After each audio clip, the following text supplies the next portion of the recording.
Hey guys, hopefully everyone is doing well. आज का हमारा टारगेट ये है कि 8.2 है और हमने इसका फाइफो पहले देख लिया लास्ट वीडियो में। अब हमने इसका लाइफो चेक करना है। FIFO was completed and now we will be looking forward for LIFO method. सारी कुछ अंडरस्टैंडिंग हमारी पहले ही क्रिएट हो गई हुई है। हमने एक्चुअली इन डेट्स को कंसंट्रेट करना है। इन डेट्स में ऊपर वाले सारे परचेजेस हैं और नीचे वाले इश्यूज तो हैं, लेकिन हमने डेट्स को फॉलो करना है। जैसे मैंने आपको पहले कहा था कि अगर 1 है उसके बाद 5 डेट आ रही है, 5 के बाद आपको फील हो रहा है कि 14 है, तो आपने 14 को फॉलो नहीं करना, बल्कि 5 के बाद जो डेट आ रही है वो 9 है, 9 को फॉलो करना है। क्या मैं बोल रहा हूँ, सबसे पहले आपने 1 को फॉलो करना है, फिर 5 को फॉलो करना है, फिर 14 को फॉलो नहीं करना, 9 को फॉलो करना है। यही मेन एक ट्विस्ट है इस क्वेश्चन के अंदर। इसके अलावा बाकी सब चीज़ें एज़ यूजुअल हैं। ऑलराइट, अब हम जब अपने क्वेश्चन में जाते हैं, लाइंस यहाँ पर पहले से लगी हुई हैं और फाइफो के लिए जो डेट्स थी वही लगी हुई हैं। मैंने उन डेट्स को नहीं मिटाया, मैंने कहा थोड़ा सा टाइम बच जाएगा। अच्छा, और दूसरा ये है, ये 8.2 है और लाइफो मेथड सिर्फ हम फॉलो करेंगे। और इसमें आपसे जैसे मैंने रिक्वेस्ट की थी कि परचेज़ में कोई फ़र्क नहीं आता, चाहे वो फाइफो हो या लाइफो हो, बैलेंस में भी कोई फ़र्क नहीं आता। और हमने क्वेश्चन के अंदर ये देखा था कि जो फर्स्ट एंट्री है वो इन्वेंट्री है, यानी कि स्टॉक है, और जो सेकंड एंट्री 5 की है उसमें आपने परचेज़ किया हुआ है। तो ये उसी तरह से आएंगे जैसे फाइफो में था। जल्दी से लिखते हैं, 500 यूनिट्स और 10 ये इन्वेंट्री है। जब इन्वेंट्री है तो इसका मतलब किसी और जगह पोस्टिंग नहीं होगी, डायरेक्ट आप सिर्फ बैलेंस में लिख देंगे। 500 आपके यूनिट्स हैं और 10 उनकी प्राइस है, और एज इट इज़ हमने यूनिट्स को मल्टीप्लाई करना है पर यूनिट के साथ, तो आपके पास अमाउंट भी आ जाएगी। ये पहली एंट्री ख़त्म हुई तो आपने नीचे उसको अंडरलाइन कर दिया। उसके बाद आपने देखा कि अक्टूबर 5 है और उसमें 250 और 11.5 के साथ आपने परचेज़ किया है। यूनिट्स में हम 250 पुट आउट करेंगे और 11.5 पर यूनिट कॉस्ट है, और टोटल कॉस्ट निकालने के लिए यूनिट को मल्टीप्लाई करना है पर यूनिट के साथ। तो जैसे ही आप इसको ओके कर दें तो हमारे पास ये प्राइस आ गई। अच्छा, चूँकि हम ये बहुत दफ़ा रिपीट कर चुके हुए हैं कि जब भी नेक्स्ट एंट्री करनी है पहले पिछला बैलेंस ब्रॉट डाउन करना है।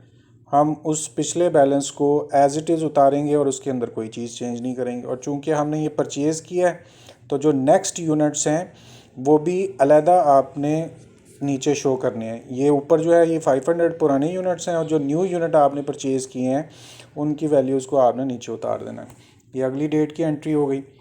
अब 5 के बाद, जैसे मैंने आपसे पहले रिक्वेस्ट की कि 5 के बाद आपने 14 को नहीं देखना, आपने 9 को चेक करना है, क्योंकि 5 के बाद 9 आ रही है। 9 को आपने इशू किए थे 350 यूनिट्स, तो आप इशू के कॉलम में आएँ और वहाँ आपने 350 यूनिट्स पहले याद दहानी के लिए लिख लेना है कि इतने यूनिट हमने इशू करने। अब चूँकि हम ये लाइफो फॉलो कर रहे हैं तो लाइफो में आपको पता है लास्ट इन फर्स्ट आउट, तो जो आखिर वाले यूनिट है उनको आपने पहले उठा लेना है। तो 250 और उनका रेट है 11.5, आप उसको पोस्ट कर दें। टोटल आपने 350 इशू करने थे, 250 इशू हो गए, तो आपके पास 100 नेक्स्ट यूनिट है, और 100 के लिए आपको 500 में से चूज़ करना पड़ेगा, और वो आपके पास 10 के रेट में पड़े हुए हैं। अब जब आपने इनकी कॉस्ट भी निकालनी है तो दिस यानी कि units multiply by per unit आप यहाँ लिख दें, और यही चीज़ जो है आपने नीचे भी पोस्ट करनी है, यानी कि units multiply by per unit. Okay, अब चूँकि ये आपने इशू किए हैं, आप गौर से देखिएगा कि 350 यूनिट इशू करने के लिए 250 तो सारे गायब हो गए, और नीचे से आपने 100 जो इशू किए वो 500 में से इशू किया। तो अब आप देखें, जो 500 में से 100 चले गए तो बाकी कितने रह गए, 400 यूनिट्स, और वो 10 वाले रेट के साथ पड़े हुए हैं। और नेक्स्ट आपने इनकी कॉस्ट निकालनी है, तो units multiply by per unit करके उनकी कॉस्ट निकाल दी। हमने जो एंट्री की है दैट वाज फॉर अक्टूबर 9। अब 9 के बाद चेक करते हैं कि किसकी बारी है, और 9 के बाद दोबारा ऊपर की तरफ जाएंगे क्योंकि 14 ऊपर आ रहा है, वही इससे नेक्स्ट डेट नज़र आ रही है हमें। 14 को आपने परचेज़ किए 412 में, तो परचेज़ वाले कॉलम में जाएंगे और वहाँ पर आपने 400 यूनिट्स परचेज़ किए और उसका रेट था 12। एक दफ़ा चेक कर लें, 400 यूनिट्स 12 वाले हैं। ओके, और इनकी टोटल कॉस्ट आप निकाल दें units multiply by per unit. अब जैसे मैंने आपसे कहा था, जब भी आपने बाइंग करनी है आपने पहले पिछले यूनिट्स जो ऑलरेडी पड़े हुए हैं उनको पिक करना है और उनको आपने पहले उतारना है। इसलिए हमने जो पुराने यूनिट्स हैं उनको यहाँ उतार लिया। अब आपने 400 यूनिट्स पुराने पड़े हुए हैं मगर 10 वाले, और 400 ही यूनिट्स आपने दोबारा परचेज़ किए हैं। तो चूँकि हम लाइफो और फाइफो के अंदर इन वैल्यूज़ को मिक्स नहीं करते, इन दोनों वैल्यूज़ को अलग-अलग लिखना है, तो आपने दोनों को लिख दिया अलहदा। ये बाइंग होगी 400 यूनिट 10 वाले और 400 यूनिट 12 वाले। अब ये जो एंट्री हमने की थी ये अक्टूबर 14 की थी। अक्टूबर 14 के बाद यहाँ ध्यान से देखें ज़रा, 14 के बाद जो डेट आ रही है वो 18 है। तो 18 में 600 यूनिट आपने इशू किए हैं। अब आप इशू के कॉलम के अंदर जाएं और 600 पहले तो लिख दें कि हमने इशू करने हैं। अब 600 इशू करने के लिए चूँकि आपको ये बात पता है कि हम लाइफो का मेथड फॉलो कर रहे हैं, तो पहले नीचे वाले यूनिट्स को आपने पिक किया, वो 400 है, और नीचे वाले यूनिट की जो कॉस्ट है वो 12 है, वो आपने लिख दिया। टोटल यूनिट आपने 600 इशू करने थे मगर 400 अभी तक इशू किए, अभी बात नहीं ख़त्म हुई, अभी मज़ीद आपको 200 चाहिए। वो जो 200 यूनिट्स हैं वो ऊपर वाले 400 से आप उठाएंगे, यानी कि 10 वाले रेट से। साथ ही आप इनकी कॉस्ट भी बना दें, यानी कि units multiply by per unit, और नीचे भी सेम इसी तरह से units multiply by per unit करके आप यहाँ लिख दें।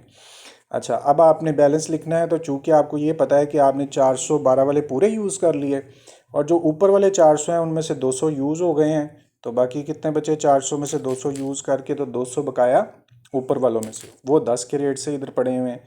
इसी तरह से आपने इनकी कॉस्ट निकाल लेनी है, units multiply by per unit. Okay, अब ये हमने एंट्री की थी अक्टूबर 18 की। 18 के बाद की डेट जो हमें नज़र आ रही है वो ध्यान से हम पढ़ते हैं। 18 के बाद 22 हमें नज़र आ रही है, तो अब दोबारा आपने परचेज़ करना है 22 को 212.25 के हिसाब से। तो चूँकि परचेज़ करना है, परचेज़ के कॉलम में आप आए और परचेज़ करना है आपने 212.25, तो 200 यूनिट्स और 12.25 के रेट से। साथ ही आप इसकी कॉस्ट निकाल लें, units multiply by per unit. जब भी आपने बाइंग करनी है तो बाइंग करते हुए पहले पुराने यूनिट्स उतारने हैं, तो पहले आप इनको जो 200 वाले यूनिट्स हैं इनको आप ब्रॉड डाउन करें, और ये चूँकि पुराने वाले यूनिट थे एज इट इज़ आ जाएंगे। अब 200 यूनिट 10 के हिसाब से पुराने वाले हैं और 200 यूनिट जो 12.25 के हिसाब से आपने परचेज़ किए हैं ये न्यू बाइंग है। तो इस तरह से आपके पास दो अलग अलग 200 आ गए, एक 10 वाले और एक 12.25 वाले। ये हमने एंट्री की थी अक्टूबर 22 की। अक्टूबर 22 से आगे चेक करते हैं, वो हमारे पास अक्टूबर 26 आ रहा है। तो अब 26 को आपने दोबारा बाइंग की है 400 यूनिट्स 12.75। तो बाइंग में जाएंगे और वहाँ देखते हैं कि आपने 400 यूनिट्स बाय किए और 400 का रेट है 12.75। तो 12.75 आप यहाँ पुट कर दें। इसके साथ ही आपने इनकी कॉस्ट निकालनी है, तो units multiply by per unit करके कॉस्ट निकाल दें। देखें, मैं आपको एक ही चीज़ को 50 दफ़ा रिपीट कर रहा हूँ इस उम्मीद के साथ कि आप इसको जितनी दफ़ा ज़्यादा सुन लेंगे तो आपको ऑब्वियसली इसको याद रखना आसान है। तो परचेज़ में जब जैसे ही बाइंग करते हैं आपको याद होना चाहिए कि बैलेंस लिखने के लिए पहले जो पुराने यूनिट्स लिखे हुए हैं उनको आपने एज इट इज़ नीचे उतारना है, जो न्यू यूनिट्स लिखने से पहले। तो ये पुराने यूनिट आपने उतार लिए। अब जो न्यू यूनिट की बाइंग की है वो 400 यूनिट्स आपने परचेज़ किए हैं। पुराने यूनिट्स पहले लिखकर बाद में निचली साइड पर आपने जो न्यू बाइंग की है उसको भी लिख दें। अब हमारे पास 200, 200 और 400 यूनिट्स पड़े हुए हैं, और ये एंट्री हमने की है अक्टूबर 26 की। 26 के बाद देखते हैं क्या हमें मिल रहा है, और वो 31 आपको मिल रहा है 26 के बाद, और वो आपने इशू करना है। इशू करने के लिए आपको 500 यूनिट्स इशू करने हैं। आप 500 के लिए इशू के कॉलम में पहले एहतियातन लिख लें कि 500 है जिनको आपने इशू करना है, ताकि आपको याद रहे। और वैसे भी मैंने आपसे रिक्वेस्ट की है जब ये 500 लिखने हैं ना याद रखने के लिए, ये मैं 2 डैशेस लगा रहा हूँ, आपने 2 ब्रैकेट्स लगानी है ओपनिंग और क्लोजिंग। और हम चूँकि ये मेथड लाइफो का फॉलो कर रहे हैं, जब आपने 500 यूनिट्स को इशू करना है तो पहले सबसे नीचे वाले यूनिट्स को, लास्ट वाले यूनिट को जो आए हैं उनको पहले आपने फॉलो करना है। तो 500 इशू करने के लिए 412.75 वाले यूनिट्स आप उठा लें, और 500 यूनिट इशू करने थे, अभी तक सिर्फ 400 हुए हैं, तो 400 ये पूरे के पूरे हो गए और उससे ऊपर 200 वाले पड़े हुए हैं, उनसे हमें कितने चाहिए 100। इस तरह से आपने ये 500 यूनिट्स पूरे किए, और 100 चूँकि ये वाले 200 से आपने उठाए हैं, उनकी कॉस्ट है 12.25। ऑलराइट, अब साथ ही में आप इनकी कॉस्ट भी निकालते जाएं। यूनिट्स को मल्टीप्लाई करना है पर यूनिट के साथ, और नीचे भी आपने यूनिट्स को मल्टीप्लाई करना है पर यूनिट के साथ।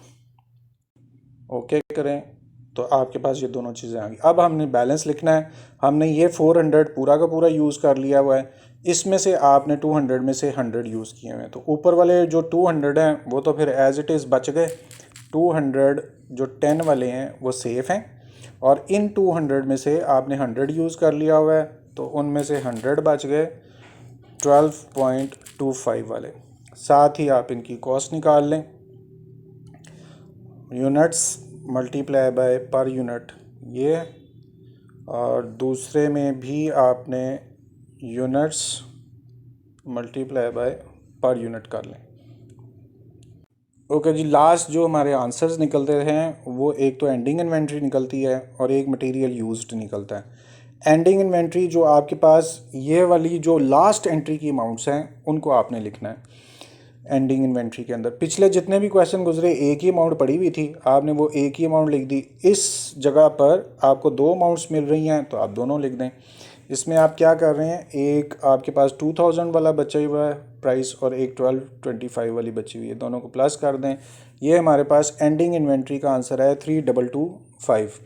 तो सारा क्वेश्चन करने के बाद सबसे ज़्यादा इंपॉर्टेंट मैटर होता है कि हमने कुछ मिस्टेक ना की हो, कोई ज़ीरो ज़्यादा ना लगाया हो, कोई मल्टीप्लाई ना किया होगा सही, तो फिर प्रॉब्लम हो सकती है। आप देखें जब इतनी ज़्यादा कैलकुलेशन करेंगे तो चांस होता है, मगर आपने अपने माइंड को, अपने ब्रेन को बहुत सॉफ्ट रखना है, स्पीड रखनी है। आपने देखा हम 1 सेकंड के लिए भी अपनी कैलकुलेशंस को नहीं रोका, लेकिन दूसरा काम क्या है, सॉफ्ट रखना है अपने दिमाग के अंदर, स्पीड भी हो और दिमाग उलझन में ना हो। तो मुझे उम्मीद है कि फिर हमारे से अमाउंट गलत नहीं हुआ करेगी। तो एंडिंग इन्वेंट्री का हमारे पास आंसर है 3225। बुक में चेक करते हैं, आपने किया है लाइफो, और ये लाइफो का आंसर लिखा हुआ है 3225, और वह हमारा भी आंसर 3225 है।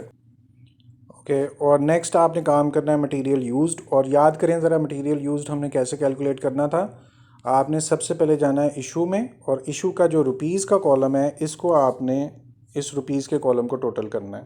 तो आप क्या करें, फिर इज़ इक्वल टू में आएँ, और सबसे पहली अमाउंट है 2875, उसमें प्लस करें 1000, उसमें प्लस करें 4800, उसमें प्लस करें 2000।